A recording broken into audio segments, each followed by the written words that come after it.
बूढ़ी सी अम्मा मदीना शरीफ में, सादी बिल्कुल और अनपढ़ बीबी, जुमले पंजाबी के भी ठीक नहीं अदा करने आते। मैं हुजूर की बारगाह की हाज़िरी दे के आ रहा था तो बिल्कुल बाहर ना मस्जिद नबी शरीफ के जंगले से बाहर निकल के वो बूढ़ी अम्मा, सादे से कपड़े, पंजाब की थी, किसी गांव की थी और उम्र भी बहुत ज़्यादा थी।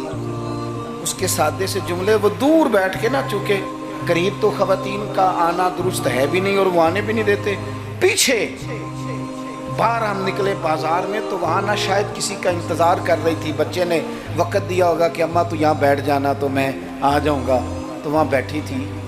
चलें, मैंने भी बहुत सारे नातें सुनी हैं, अल्हम्दुलिल्लाह सुनते रहेंगे जब तक ज़िंदा हैं। पर उस बूढ़ी अम्मा के ना दो जुमले, दो फ़िक्रे, फट गया मेरा कलेजा और कई दिन मैं रोता रहा।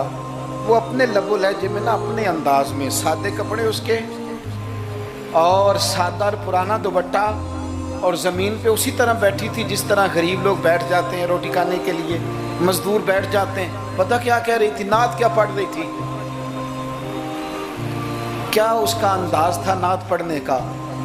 वो कभी देहातों में सादी औरतें जिस तरह बात करती थी, हमारी बूढ़ी माएँ इस तरह वो बात कर रही थी और इशारे करके ना मदीने के दरो दीवार की तरफ अपना मज़ा पूरा कर रही थी।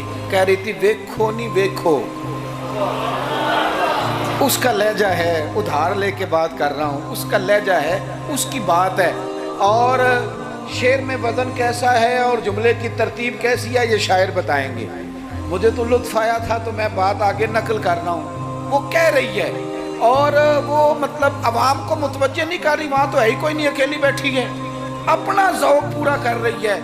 और लगता है कि वो ना, मुझे यूँ लगता है कि जैसे ना वो हुरो गिलमान को मुतवज्जे करके कह रही है और उसकी आंखों में आंसू हैं।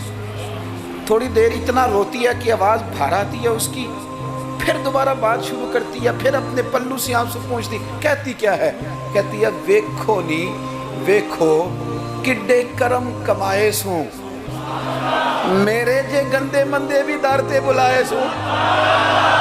आ वेखो नहीं वेखो, वेखो नहीं वेखो किड्डे करम कमाए सूं, अब मेरे जे गंदे मंदे भी दरते बुलाए सूं।